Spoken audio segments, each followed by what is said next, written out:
ദൈവതിരുനാമത്തിന് മഹത്വമുണ്ടാകട്ടെ. യേശുക്രിസ്തുവിൻ്റെ നാമത്തിൽ നിങ്ങൾക്കേവർക്കും എൻ്റെ എളിയ സ്നേഹവന്ദനം. ഇന്ന് ലോകമെമ്പാടുമുള്ള ക്രൈസ്തവർ മാത്രമല്ല എല്ലാവരും തന്നെ ഈസ്റ്റർ ആഘോഷിക്കുന്നു. ഉയർപ്പ്. കർത്താവായ യേശുക്രിസ്തു മരിക്കുക മാത്രമല്ല, അടക്കപ്പെടുക മാത്രമല്ല, ഉയർത്തെഴുന്നേറ്റിരിക്കുന്നു എന്ന ആ സന്ദേശം. ഈസ്റ്റർ അതൊരാഘോഷം മാത്രമല്ല, അതൊരനുഭവമാണ്. യേശുക്രിസ്തു ഉയർത്തെഴുന്നേറ്റ് ജീവിക്കുന്നു, ഇന്നും പ്രവർത്തിക്കുന്നു. കർത്താവിന് സ്തോത്രം. അതൊരു സന്തോഷത്തിൻ്റെ വർത്തമാനമാണ്, അതൊരു ആനന്ദത്തിൻ്റെ സന്ദേശമാണ്.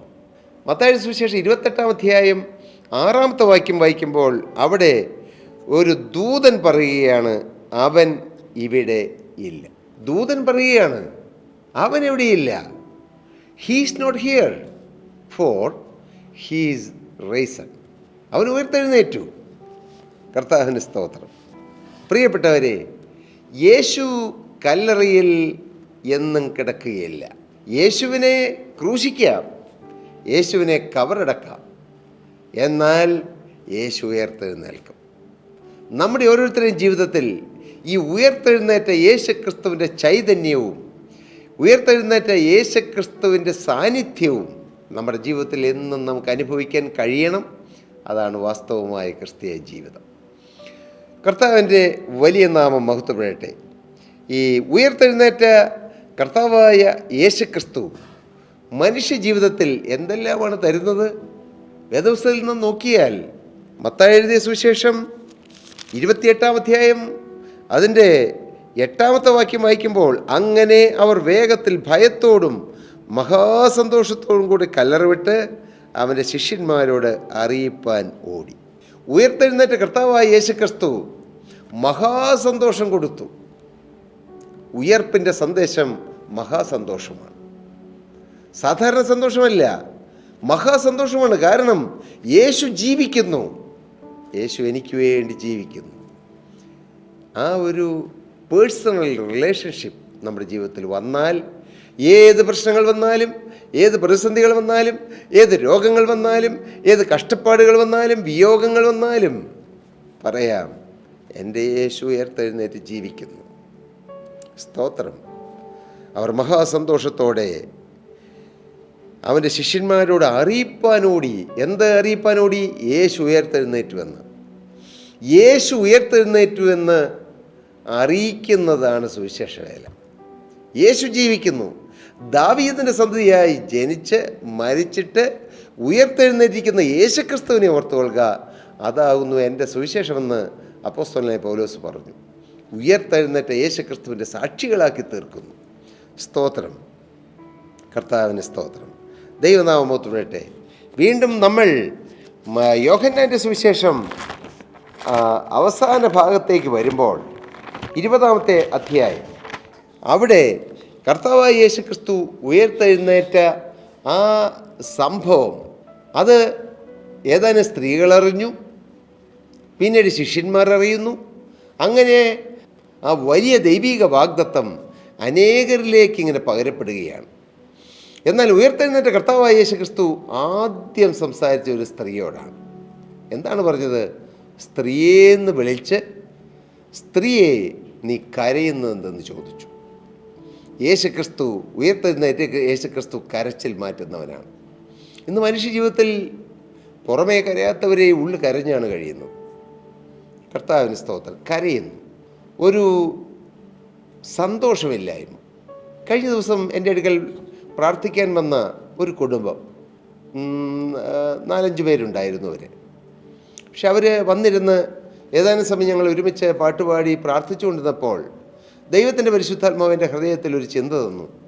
അവരുടെ എല്ലാവരുടെ ഹൃദയത്തിൽ ഒരു ദുഃഖത്തിൻ്റെ ഒരു ലൈൻ പോലെ, ഒരു ദുഃഖത്തിൻ്റെ കരുനിഴൽ പോലെ അവരുടെ എല്ലാവരുടെ ജീവിതത്തിൽ ഉള്ളതായി ദൈവത്തിൻ്റെ പരിശുദ്ധാത്മാവ് കൃപയാൽ എനിക്ക് മനസ്സിലാക്കി തന്നു. ഞാൻ അവരോട് പറഞ്ഞു, അവരത് സമ്മതിക്കുകയും ചെയ്തു. ഞാൻ അവരോട് പറയുകയുണ്ടായി, എങ്ങനെ ഈ ദുഃഖം മാറും, മാറ്റിയെടുക്കാം, എങ്ങനെ ദുഃഖം മാറ്റിയെടുക്കാം? ജീവിത ബന്ധാവിൽ, ജീവിതയാത്രയിൽ എപ്പോഴോ സംഭവിച്ചതായ ചില പ്രതിസന്ധികൾ, ചില പ്രശ്നങ്ങൾ, ചില വേദനപ്പെടുത്തുന്നതായ അനുഭവങ്ങൾ, ഹൃദയത്തെ മുറിപ്പെടുത്തുന്നതായ അനുഭവങ്ങൾ, അത് വന്നത് മൂലം വന്നതായ ചില ദുഃഖത്തിൻ്റെ അനുഭവങ്ങളാണ്. പക്ഷെ ഒരു കരിനിഴൽ പോലെ ഇടയ്ക്കെല്ലാം അത് നോവിച്ചും വേദനിപ്പിച്ചും മനുഷ്യജീവിതങ്ങളെ കുത്തി മുറിവേൽപ്പിക്കുന്നു. ഞാൻ ആ ദൈവമക്കളോട് പറയുകയുണ്ടായി, യേശുവിനെ ആരാധിച്ച്, യേശുവിനെ സന്തോഷത്തോടെ ആരാധിച്ച് ആ ദുഃഖം മാറുമെന്ന്. കർത്താവിന് സ്തോത്രം. ഇനി ആ ദുഃഖത്തിലേക്ക് നോക്കിയിരിക്കുകയല്ല, പിമ്പിലുള്ളത് മറന്നും മുമ്പിലുള്ളത് ആഞ്ഞും കൊണ്ട് ക്രിസ്തുയേശുവിൽ ദൈവത്തിൻ്റെ പരമവിളിയുടെ ബിരുദനായി ലാക്കിലേക്ക് ഓടുമ്പോൾ, ഒരു ലക്ഷ്യം കണ്ട് ആ ലക്ഷ്യത്തെ മുന്നിൽ കണ്ടുകൊണ്ട് ഓടുമ്പോൾ ഈ ദുഃഖം എല്ലാം മറന്നുപോകും. കർത്താവിന് സ്തോത്രം. കരഞ്ഞുകൊണ്ടിരിക്കുന്ന ഒരു സ്ത്രീ, ആ സ്ത്രീയുടെ കരച്ചിൽ യേശു മാറ്റി. സ്ത്രീയെ, നീ കരയുന്നത് എന്താണെന്ന് ചോദിച്ച് അവളുടെ കരച്ചിൽ മാറ്റി. ഉയർത്തെഴുന്നേറ്റ കർത്താവായ യേശു ക്രിസ്തു ആദ്യം ചെയ്തത് അതാണ്, കരച്ചിൽ മാറ്റി, അതും ഒരു സ്ത്രീയുടെ. ഇന്ന് സഹോദരിമാരല്ലേ ഏറ്റവും കൂടുതൽ ദുഃഖിക്കുന്നതും വേദനിക്കുന്നതും? അല്ലേ? ഒരു ഭർത്താവിനൊരു പ്രശ്നം വന്നാൽ ഒരു രോഗം വന്നാൽ അവരാണ് ഏറ്റവും വേദന അനുഭവിക്കുന്നത്. മക്കൾക്കൊരു പ്രതിസന്ധി വന്നാൽ അവരാണ് ഏറ്റവും കൂടുതൽ ദുഃഖം അനുഭവിക്കുന്നത്. ആ വീട്ടിലുള്ള ഏറ്റവും പ്രധാനപ്പെട്ട ഏറ്റവും സ്വന്തക്കാർക്കോ ബന്ധക്കാർക്കോ ഏതെങ്കിലും പ്രതിസന്ധി വന്നാൽ അതും അവരുടെ തലയിലാണ്. അങ്ങനെ ദുഃഖഭാരമേറി കഴിയുന്ന ഒരു കൂട്ടം സഹോദരിമാർ. എന്നാൽ അവരെ പ്രതിനിധാനം ചെയ്ത ഒരു വ്യക്തിയോട്, എല്ലാവരോടുമായി പറയുന്നതിന് മുമ്പായി അവളെ പ്രതികരിച്ചുകൊണ്ട് യേശു പറയുകയാണ്, സ്ത്രീയെ നീ കരയുന്നതെന്ന്, നീ കരയണ്ട എന്ന്. അതേ, ഉയർത്തെഴുന്നേറ്റ കർത്താവായ യേശു ക്രിസ്തു കരച്ചിൽ മാറ്റുന്നവനാണ്. മാത്രമല്ല, ദൈവനാമം മഹത്വപ്പെടട്ടെ, യേശു ശിഷ്യന്മാരുടെ അടുക്കൽ ചെന്നു. യഹൂദന്മാരെ പേടിച്ച് വാതിലടച്ചിരിക്കെ യേശു വന്ന് നടുവിൽ നിന്നുകൊണ്ട് നിങ്ങൾക്ക് സമാധാനം എന്ന് പറഞ്ഞു. യേശു ഉയർത്തെഴുന്നേറ്റ കർത്താവായ യേശു ക്രിസ്തു രണ്ടാമതായി നൽകുന്ന സമാധാനമാണ്. ഒന്ന് കരച്ചിൽ മാറ്റി, രണ്ട് സമാധാനം കൊടുക്കുന്നു. ഭയപ്പെട്ടിരിക്കുകയാണ്. ഇന്നും ഭയപ്പാടിലാണ് ജനം കഴിയുന്നത്. ഒരാകുലം, ഒരാദി. നാളെ എങ്ങനെ മുന്നോട്ട് പോകും? നാളെ എങ്ങനെ പരീക്ഷയെ അഭിമുഖീകരിക്കും? നാളെ എങ്ങനെ കടം വാങ്ങിച്ച വ്യക്തിയെ അഭിമുഖീകരിക്കും? നാളെ എങ്ങനെ ഞാൻ ഇൻ്റർവ്യൂ അഭിമുഖീകരിക്കും? ഞാൻ എങ്ങനെ ഞാൻ പണത്തിൻ്റെ കാര്യം തീർക്കും? 100 ആവശ്യങ്ങളും ആവലാധികളുമായി ഭയപ്പെട്ട് കഴിയുന്ന മനുഷ്യജീവിതത്തിൽ യേശുക്രിസ്തു കടന്നു വരുമ്പോൾ അവർക്ക് നിത്യസമാധാനം കൊടുക്കുകയാണ്.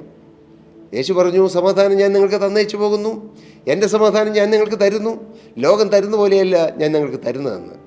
ഇന്ന് ഈ വാക്കുകളെ കേൾക്കുന്ന നിങ്ങൾ സമാധാനമില്ലാതെ കഴിയുകയാണോ? ഭയപ്പെട്ട് കഴിയുകയാണോ? നാളെക്കുറിച്ചുള്ളതായ ആകുലങ്ങളിൽ വലയുകയാണോ?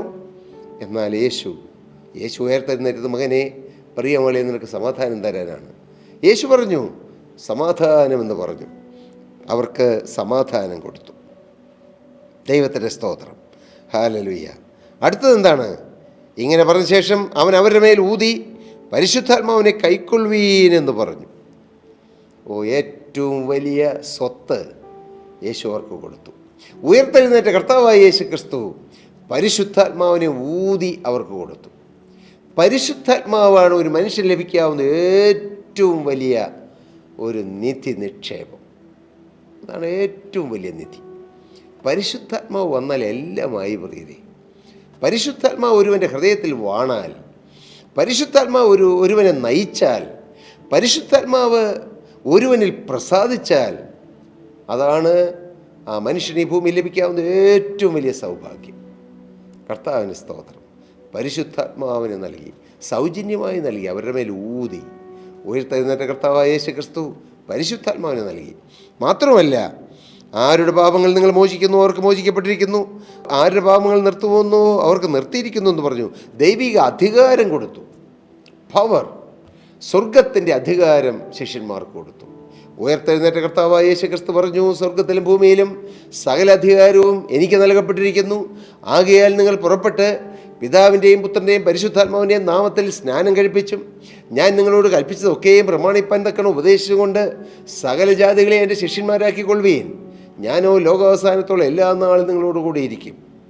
അതേ, കർത്താവിന് ലഭിച്ച അധികാരം നമുക്ക് പകർന്നു തരുന്നു. അതാണ് കർത്താവ് തരുന്നത്. കർത്താവിന് സ്തോത്രം. അടുത്തത് എന്താണ്? നീ അവിശ്വാസിയാകാതെ വിശ്വാസിയായിരിക്കുക എന്ന് പറഞ്ഞു. അവിശ്വാസമുള്ള തോമസിൻ്റെ അവിശ്വാസം മാറ്റി വിശ്വാസിയാക്കി തീർത്തു. ഇന്ന് നമ്മുടെ ജീവിതത്തിലും പല അവിശ്വാസങ്ങളുണ്ട്. എൻ്റെ കാര്യം നടക്കുമോ? ഞാൻ അത് സംഭവിച്ചു കഴിഞ്ഞാലേ വിശ്വസിക്കുകയുള്ളൂ. ചില ദൈവമക്കളിലൂടെ ദൂതുകൾ കേൾക്കും, അല്ലെങ്കിൽ വാഗ്ദത്തങ്ങൾ കിട്ടും, എന്നാലും സംഭവിച്ചാലേ ഞാൻ വിശ്വസിക്കൂ എന്ന് പറയുന്ന ആളുകളുണ്ട്. അവിശ്വാസം, അല്പവിശ്വാസം, അങ്ങനെയൊക്കെയുണ്ട്. പക്ഷേ അതും കർത്താവ് മാറ്റി. തോമസിനോട് പറഞ്ഞു, നീ അവിശ്വാസിയാകാതെ വിശ്വാസിയായിരിക്കുക. ആ ധൈര്യം പേറിക്കൊണ്ടാണ്, ആ വിശ്വാസം പേറിക്കൊണ്ടാണ് ഈ ഭാരതത്തിൻ്റെ മണ്ണിലേക്ക് തോമസ് ലീഗ വരാനിടയായത്. കർത്താവിന് സ്തോത്രം. നമ്മുടെ ജീവിതത്തിലുള്ള അവിശ്വാസങ്ങളും കുറവുകളും ബലഹീനതകളും എല്ലാം മാറ്റി നമ്മെ ശക്തരാക്കുന്നവനാണ് കർത്താവായ യേശു ക്രിസ്തു. ഉയർത്തെഴുന്നേറ്റ കർത്താവായ യേശു ക്രിസ്തു. കർത്താവിൻ്റെ വലിയ നാമം മഹത്വപ്പെടട്ടെ. പ്രിയ സ്നേഹിതരെ, കർത്താവായ യേശു ക്രിസ്തു, ഉയർത്തെഴുന്നേറ്റ യേശു ക്രിസ്തു ഫിയർ മാറ്റി കറേജ് തരുന്നു, സോറോ മാറ്റി ജോയ് തരുന്നു, ഡൗട്ട് മാറ്റി ഫെയ്ത്ത് തരുന്നു. കർത്താവിന് സ്തോത്രം. ഈ നല്ല യേശുവിനെ നിങ്ങൾ അനുഭവിക്കുന്നുണ്ടോ? ഉയർത്തെഴുന്നേറ്റ യേശു ക്രിസ്തു സ്വർഗാരോഹണം ചെയ്ത് സ്വർഗത്തിൽ എങ്ങോ പോയി മാറിയിരിക്കുന്നവനല്ല യേശു. നാം പ്രാർത്ഥിക്കുമ്പോൾ നമ്മുടെ അരികിലേക്ക് വന്ന്, നമ്മുടെ തൊട്ടടുത്ത് വന്ന്, നമ്മുടെ ആവശ്യങ്ങളിൽ കൂടിയിരുന്ന് നമ്മുടെ കണ്ണുനീരൊപ്പിത്തരുന്ന സ്നേഹനിധിയായ യേശു. യേശുവിനെ നാം അനുഭവിക്കണം. യേശുവിനോട് നാം പ്രാർത്ഥിക്കണം. യേശുവിനെ നമ്മുടെ വ്യക്തിപരമായ ജീവിതത്തിൽ നാം അനുഭവിക്കുകയും നമ്മുടെ ദൈനംദിന ജീവിതത്തിൽ, നമ്മുടെ ആവശ്യങ്ങളിൽ, അല്ല നമ്മുടെ ജീവിതത്തിൻ്റെ ഓരോ വഴികളിലും നാം ഈ യേശുവിനെ അനുഭവിക്കണം. ആ യേശുവിനെ അനുഭവിക്കുന്ന ജീവിതമാണ് ക്രിസ്തീയ ജീവിതം. യേശുവിനോട് ചേർന്ന് നിൽക്കുന്ന ജീവിതമാണ് ക്രിസ്തീയ ജീവിതം. യേശുവിൽ ആശ്രയിക്കുന്ന ജീവിതമാണ് ക്രിസ്തീയ ജീവിതം. യേശുവിൽ ധൈര്യം കണ്ടെത്തുന്ന ജീവിതമാണ് ക്രിസ്തീയ ജീവിതം. യേശു മരിച്ചു മൺമറഞ്ഞു പോയ ദൈവമല്ല. യേശു ഉയർത്തെഴുന്നേറ്റ് ഇന്നും എനിക്ക് വേണ്ടി ജീവിക്കുന്നു എന്നുള്ള ഉറപ്പും ധൈര്യവും പ്രാപിച്ച് ജീവിക്കേണ്ട ജീവിതമാണ് ക്രിസ്തീയ ജീവിതം. പ്രിയ സഹോദരി സഹോദരങ്ങളെ, ഈ ഈസ്റ്റർ സുദിനത്തിൽ ഞാൻ നിങ്ങൾക്ക് എല്ലാവിധ ഈസ്റ്റർ ആശംസകളും നേരുന്നു. ഞാൻ മാത്രമല്ല, ഞങ്ങളുടെ പീസ് മൗണ്ട് ഇൻ്റർനാഷണൽ മിനിസ്ട്രിയിലുള്ള എല്ലാ ദൈവമക്കളും നിങ്ങൾക്ക് ഓരോരുത്തർക്കും ഈ ഈസ്റ്റർ ദിന ആശംസകൾ നേരുന്നു.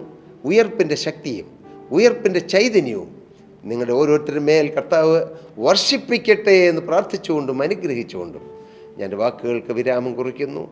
ദൈവം നിങ്ങളെ ധാരാളമായി അനുഗ്രഹിക്കട്ടെ. സ്തോത്രം. ദൈവനാമം മഹത്വപ്പെടട്ടെ. പ്രിയ സഹോദരി സഹോദരങ്ങളെ, നിങ്ങൾക്ക് ഏതെങ്കിലും പ്രാർത്ഥനാ വിഷയങ്ങളോ മറ്റെന്തെങ്കിലും കാര്യങ്ങളോ ഞങ്ങളോട് ഷെയർ ചെയ്യാനുണ്ടെങ്കിൽ താഴെ കാണുന്ന നമ്പറിൽ ഞങ്ങളുമായി കോൺടാക്റ്റ് ചെയ്താൽ ഞങ്ങളുടെ പ്രയർ വാരിയേഴ്സ് ടീം നിങ്ങൾക്ക് വേണ്ടി പ്രാർത്ഥിക്കും. കർത്താവ് നിങ്ങളെ നടപടിയായി അനുഗ്രഹിക്കുമാറാകട്ടെ.